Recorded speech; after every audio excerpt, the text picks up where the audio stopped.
Good evening, and welcome to Season 3, Episode 13 of Robin's Piano Bar, where the drinks and the food are virtual, but the piano playing is real.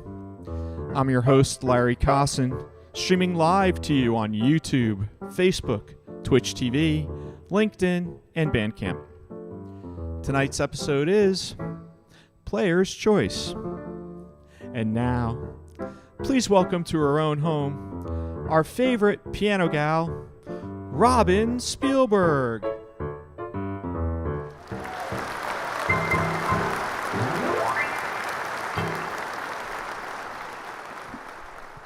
Take it away, Robin. Good evening and welcome. I cannot believe another week has gone by because this one was absolutely packed full with all kinds of adventures, focus, concentration, craziness. So you might have seen on my Facebook page and on Instagram, I posted that I was in the recording studio in New Hampshire. Larry and I both went. We left on, what did we leave on? Monday. See? So much going on, I don't even know what day it is. We left on Monday morning really early, set the alarm for 4:30 in the morning, hopped on a plane, off we went, and by Monday afternoon, I was recording lots of stuff. So you know me by now, busy gal. I mean, this is live stream number 185. I like to stay really busy, so I was working on not one, not two, but 3 different projects all at the same time. Yeah. So there's 3 projects coming out in the next 18 months. I've talked a little bit about my orchestral work. So I worked on that, put on the piano track so the orchestra can record to those next month. Worked on some things for my next original solo piano album. Not telling you the title yet, although we have the title set. Super exciting. And recorded some cover tunes that you guys have recommended. We've been paying attention to you every time you like something that I play here on Piano Bar during these 185 streams. We take notes, and we recorded loads of them. Larry's an excellent producer, so he knows when I've nailed it or when I need another take or 2 or 3. It's great having him behind the glass with our favorite engineer, Jerry Putnam of Cedar House Sound and Mastering. And it was really fantastic. In fact, I played on a sister piano to this. As you know, this is Victoria, my 1896 Steinway, and I played on another 1896 rebuilt Steinway in New Hampshire. They were built at the same time. What are the odds of that? Crazy, right? So I recorded for 2 full days, came home, all kinds of things going on. But here we are, Piano Bar. Happy to see you. Can't wait to share all this new music with you. It's nice and warm today. I love it. Love it. All right, so going to play a few things for you, and I hope you enjoy it. Sit back, relax, have a cocktail. Let us know what you're having. All right? Our bar is open for virtual drinks. If you're new to the stream, this is how it works. You order whatever you'd like. We have everything here at this bar. You just type it in. Right? And then you go into your kitchen or your dining room and you pour it yourself. Right? And then you tip us. That's how it works here at the virtual piano bar. And enjoy.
Hi there. Endless love.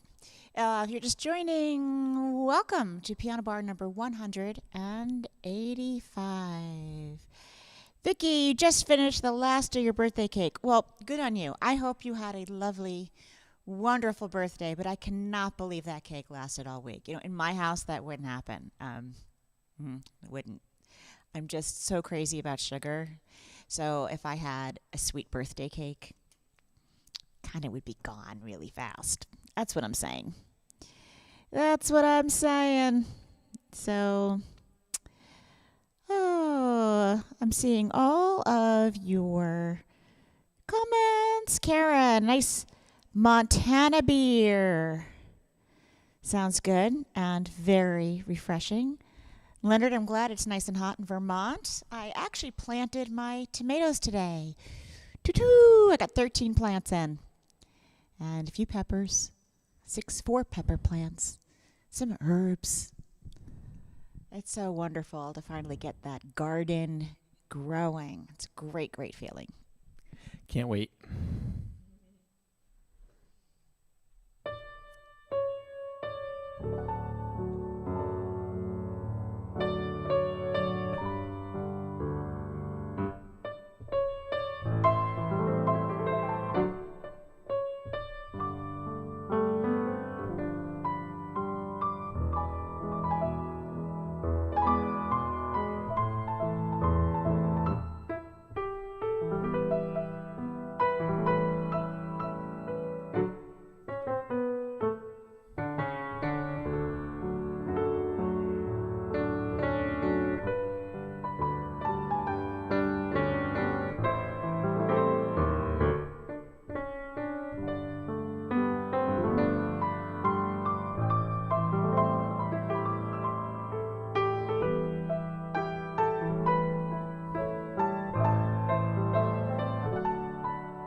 You going back?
How are you? Fran? No, I don't think there was a delay tonight. We started at 9, right? Not sure. We started right at the stroke of 9 Eastern Time. So a lot of people got married to that song "Longer" by Dan Fogelberg. So Just is thought of this the exam night or something? That's like number 3. I'm being tested. What do you mean?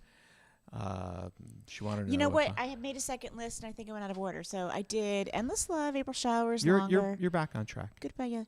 Okay. Sorry about I'm just that, Larry. saying, Keeping you you know, on your toes. You there. are watching time. Did Fran want to know if we started on time?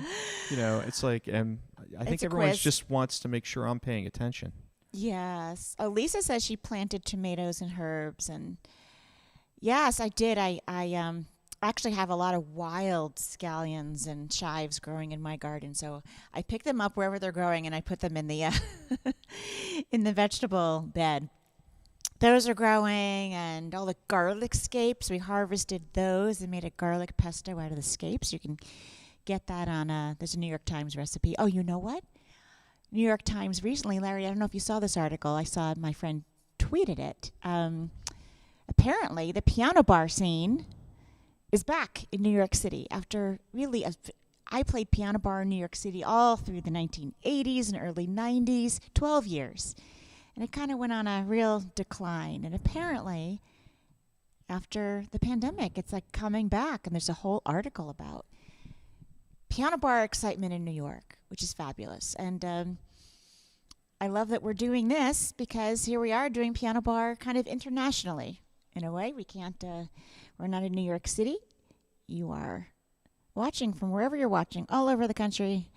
Tomorrow I'll get emails from people who watched from all over the world. And you can Pretty have great. your most comfy seat in Yeah. front row. And our drinks are not nearly as expensive as the ones in New York City. No. You get all the advantages and none of the Because they come disadvantages. from your own kitchen. Yeah, so if they're not made right, it's not our fault either.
Title track to my album Love Story. So this is,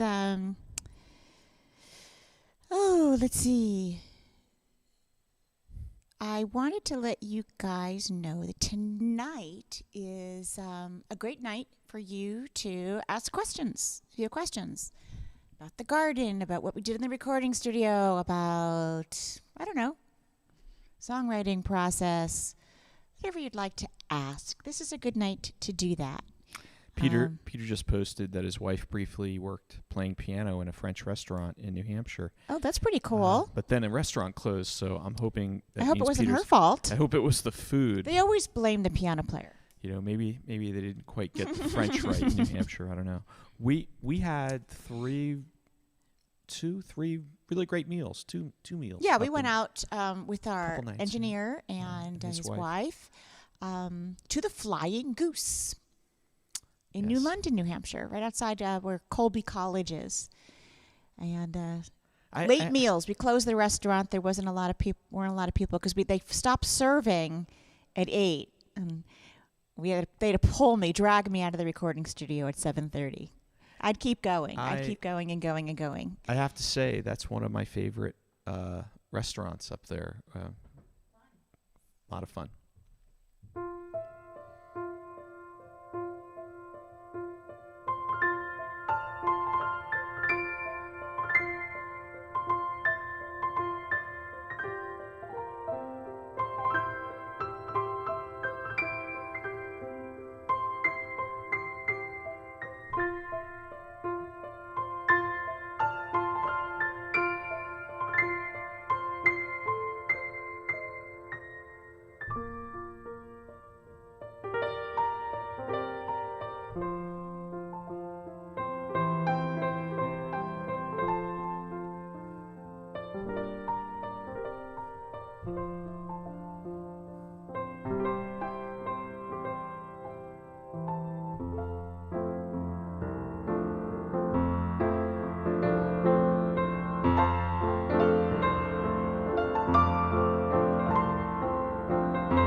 So That's such a great Getting Over You song, right? Were you just playing with the lights? yeah, sorry. Lights went out. Okay. Sorry, that was one. me. What happening? That was me. That was So there are two open questions. Okay, love a good question. One which you probably can see on Facebook and one from Well, YouTube. go ahead and just tell me.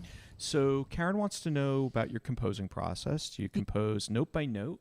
Mm-hmm. Or do you come up with most of the piece? Nope. Okay. All right. I will answer that. So, And then a related question. David asked, is there a favorite key for you to compose in? All right. Well, that's an easier question. No. The key usually depends on the mood of the piece. I will choose the key. I think I've recorded and composed in pretty much every key at this point. You know what? I don't think I recorded pieces in B, but I think I'll be doing that on the next album. And as far as the process goes, Karen, there's a lot of different ways. So it used to be, like my very first album, I had to be at the piano to compose. You know, I'd work on a melody, and then then the left hand would kind of come in, and I'd accompany myself and kind of work on a little bit every day. And as time went on, I was not always by the piano. You know, I started going on tour and traveling, and I realized that if I really was going to get things done, I needed to be able to compose away from the piano. So a lot of it is mental practice at this point. And while I still like to compose at the piano, I mostly compose in the garden. For some reason, doing that, the mundane activities of gardening, whether it's weeding or mulching or pruning, things that do not require a lot of brain power, monotonous things, pulling out little pieces of grass that grow in between the irises. And Leonard knows what I'm talking about. When I'm doing that activity and I'm out in nature, my brain kind of, is relaxed, and it opens up pathways and gateways, I think, to creativity.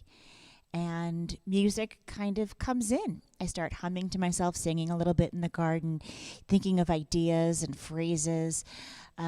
Sometimes if I really like what I'm thinking about, I'll take off the gardening gloves, take off the clogs, come in, work it out at the piano a little bit, and then go back out, let it percolate, and then come back in and work on it.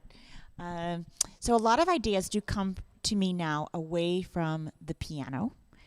And I'm able to compose in that way.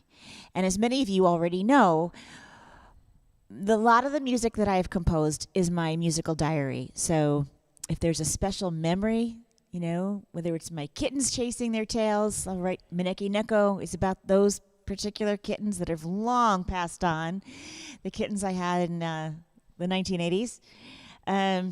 Or whether it's a place like Ireland, or whether it is someone I want to remember, or a beautiful day, or the way summers have gone by in my youth, dreaming of summer.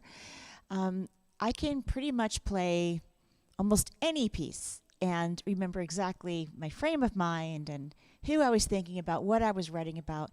Not to say that pieces haven't changed over time. For example, the piece Remembering You that I composed for my album Dreaming of Summer in 2000 was originally about a lost love. And over time, it's become, because that album came out the same year my father passed away, I always think of my dad when I play that. And it's universal. It could be about remembering someone you loved who passed on. So that's pretty much, as much as I can tell you, I think about the process, other than you being in the room with me while I'm working out, something, and seeing for yourself, which I might do at some point, some kind of masterclass series online. Perhaps I'll be able to do that at some point. But thanks for the question. I appreciate it. I hope I answered some of it, at least. And now back to the piano. Yes, so Lorraine asks me, do you hear a melody in your head? Yes. I hear a melody in my head.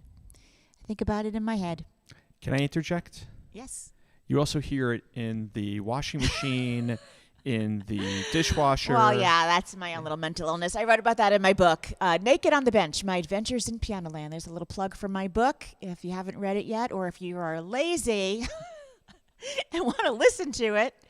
I do play all the characters, do all the voices. It's really fun. I use my acting experience there, and you can get that on iTunes or I think Amazon, whatever.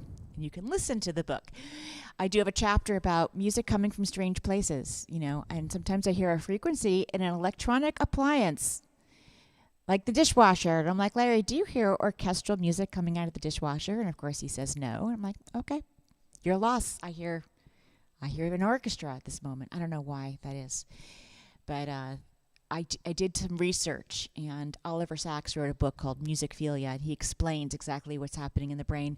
And apparently I'm not alone. There are other people with that particular problem. I think it depends what dishes are in the dishwasher at the time.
So there's a question. Karen in Montana has a question that I want the answer to, too. Yeah? How can you play piano and tweet at the same time? What are you talking about?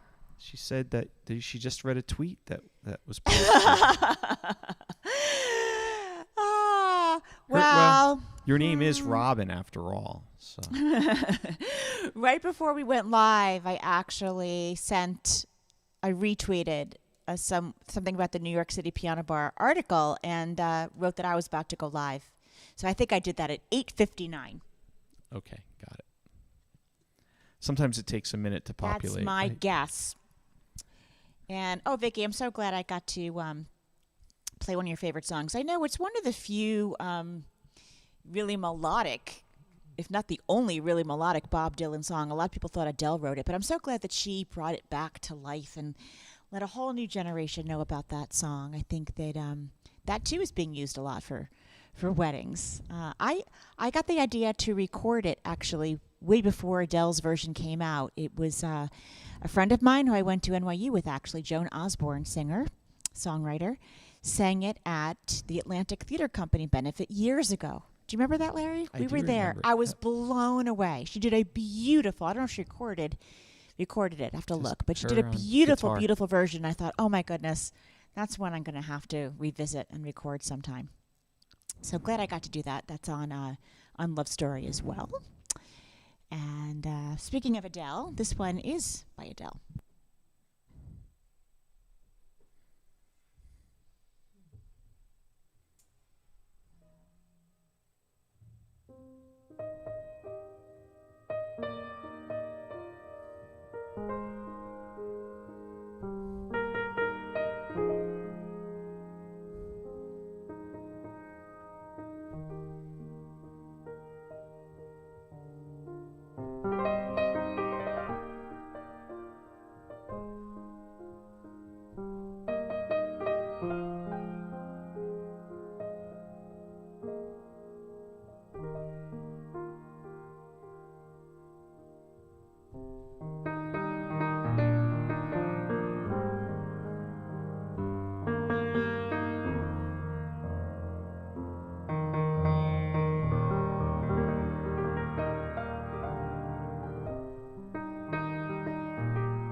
So this is from the show If You Really Knew Me. I recorded this on my album Unchained Melodies back in 1995.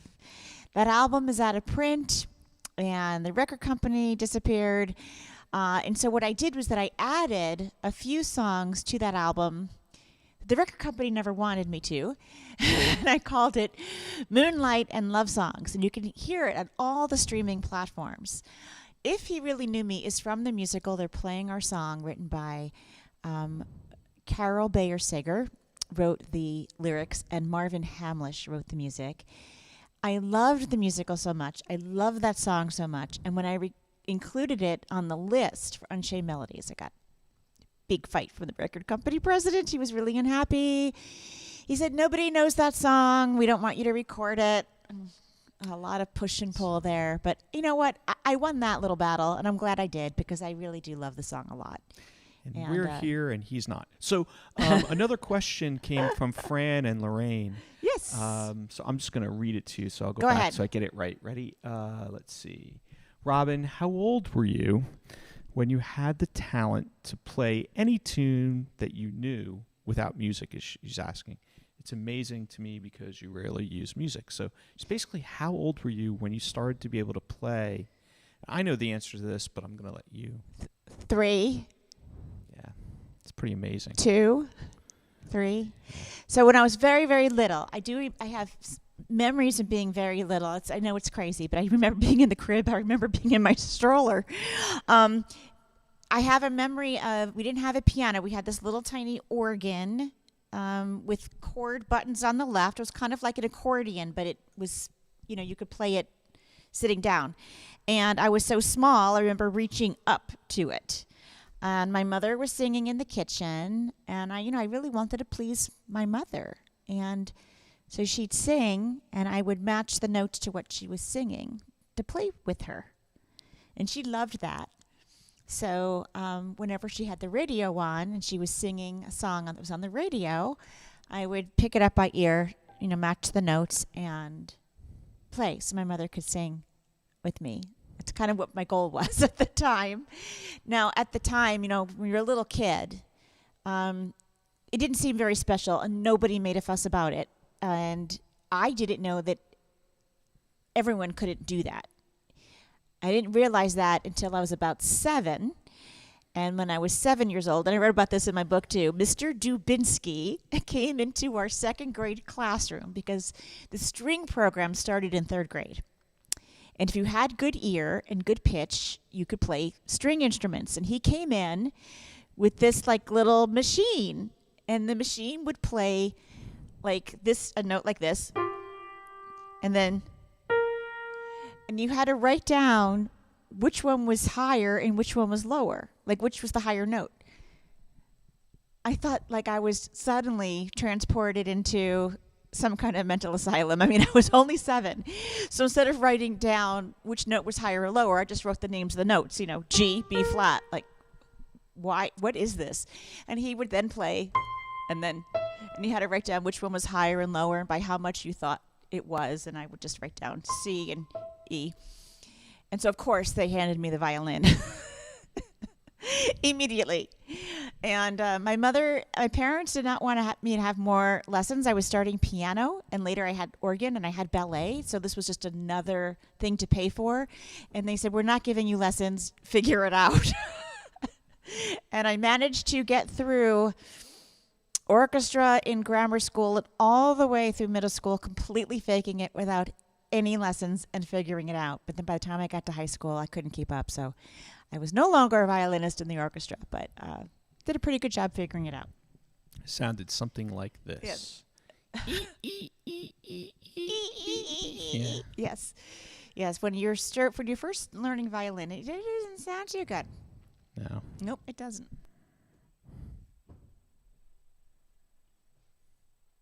Anyway, thanks for the questions. Good questions tonight. Appreciate it.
So, Probably haven't heard that one in a while, though. That was Richard Marx. Yeah. Right here waiting. What were you going to say there? Donna and Joe in Montclair have a question for me. Actually. Okay, and the question is, hang on, maybe I should read it for you since you were reading. Okay. Let's see. Da, da, da, da, da. Larry, a question from Joe. When recording Robin at the studio, are the microphones placed in the same way we see them in your home? Pretty close to the strings, just curious. Thank you. He's so happy you asked that because there were changes. Go ahead, Larry. So every time I go with Robin into the studio and work with Jerry Putnam, he teaches me more stuff. And, he's such a generous soul. He is not threatened, or he feels like I ask him a gazillion questions. And so the last few years he's been teaching me about recording and sound engineering and everything. So actually just this past week we had a deep and long discussion about microphone placements over the strings. And to answer your question, it's very similar.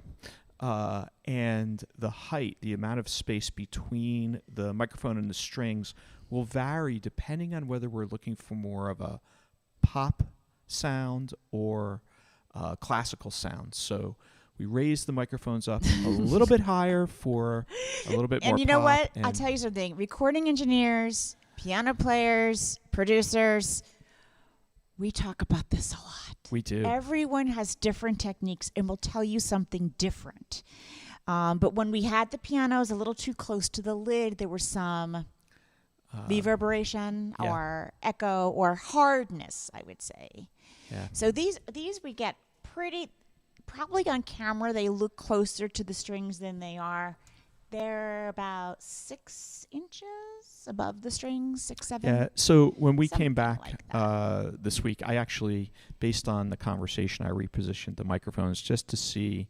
And so I'm curious if you guys are hearing a different sound.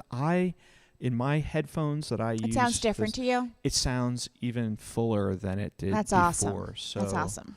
I'm pretty happy with it. Oh, yeah. There's always things to learn about all of this, and we're constantly learning. I used to record with the lid off of the piano.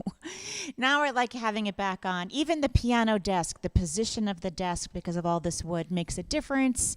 In this room, we put in some very heavy velvet curtains and some soundboards to absorb the sound so it doesn't get really bouncy, so you hear it, a whole lot better experience. And yeah, it's fun. It's been fun learning this, but we have, made lots of mistakes too, and you learn from them.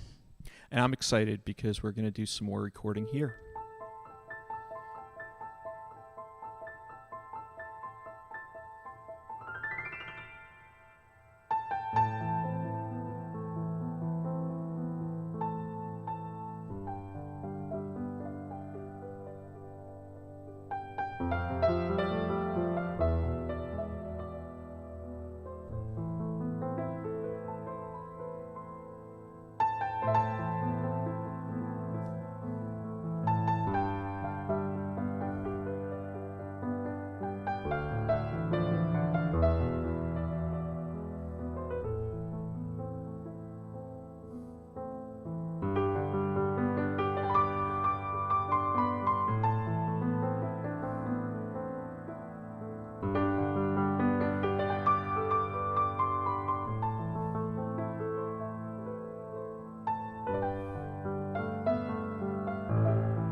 started in the wrong key and I had to get out of it somehow. That was C'est la Vie, Emerson, Lake and Palmer, man. It's French. Weren't they just so fantastic, though? That It's was French. an epic record. I loved that record so very much. It's French, and we've been watching Julia, the series, all about mastering the art of French cooking. It's all about France, right? Yeah. So, Lynn, yeah, so Yamaha console. So the difference is the Yamaha, so consoles are, the strings are vertical, and they're simply not as long as the Grand, so it doesn't have as big, a sound. But certainly a console is much better than a spinet, which is much shorter. And a lot of people, when they're starting piano lessons, a lot of children start on a spinet because, well, they're really small. They fit inside an apartment, and it's not as big an investment. So if your child doesn't take to the lessons, it's not that big of a deal. We started off with a little spinet at home. And I remember then we had a Kanabi Baby Grand, which my sister now has. And when I moved to Manhattan, I had a series of different pianos. I always bought them used from ads in the newspaper or flyers that I saw, depending on where I was, and never spent more than $1,500, $2,000, to have a good practice instrument in my apartment. So you can actually get a really nice console these days and get nice music out of it. I grew up with a upright in our basement. It was a spinet. It was a spinet. Okay, Mm-hmm. we all had. Yeah. Actually, Robin, I think it was higher than. Was it higher? Yeah, it was a full upright. Oh, and, okay. But I think it ended up on the street at some point. Maybe. A lot of them do, not, sadly. A lot of them can't be really repaired. But as time goes on. All all right, four of us. skipping the next and looking at the time. Oh, look at the I'm time. not going to get all these in. Piano bar went really fast tonight, didn't it? Thank you, Leonard. We appreciate that. And thank you. I just saw that you sent a tip, so we really appreciate it. He was around for those early hiccups in the stream when I wanted to throw things. I don't even want to think about We'd that. spend all day working on it, and it was perfect. And then we'd go live, and the sound would cut out, or the sound of the picture didn't match, or you couldn't see me because the lights, I don't know. We had all kinds of problems. But we have super duper high speed internet now. Your tips actually help us pay for that, as well as this platform called Restream allows us to stream to 5 different platforms at the same time. And of course, the piano tunings are happening every other week. So this is all possible because of you guys. That's where your tips go, in case you're wondering. Hi, Naomi. Nice to see you. And she's in Louisiana, I believe. Naomi presented a number of my concerts in Louisiana. I can't even count how many. I didn't even tell you that. Naomi and I have been emailing each other just today, talking about Louisiana. I've had a fantastic time in Louisiana. By the way, Steve and Karen from Rhode Island, they were asking about the Maine show. July 15th will be in Harrison, Maine. Yep. I don't have an answer because I don't know. Oh, and you know what? I just added. I don't know if the tickets are on sale yet, but I just went. In fact, they're not on sale yet, but I just added to our website because the contract came through. I will be in Fergus Falls, Minnesota, September 29th through October 1st. I'm not sure which is the actual public show. I'm doing a lot of outreach, music and mental health workshops, things like that, music therapy workshops. But one of those nights will be a live show, and when the tickets go on sale, I'll make sure that I put a link there. But that is on the website as well. So date's starting to fill, which is great. But all you New Englanders who are close to Maine, come up and see us. And we're being asked for Montana. July. I know. I'm not invited yet.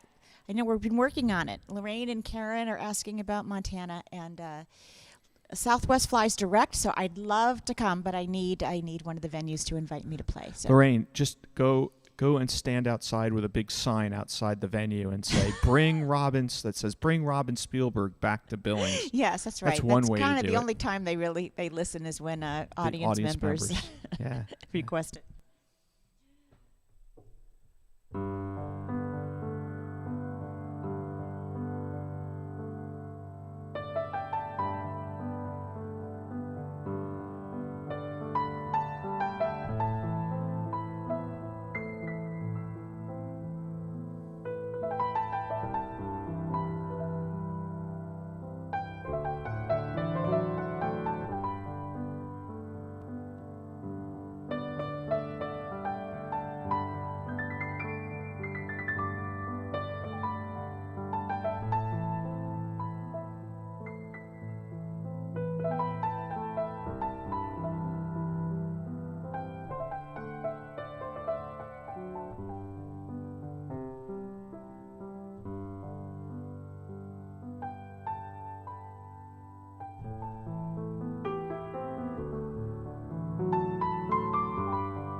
The River, Bruce Springsteen.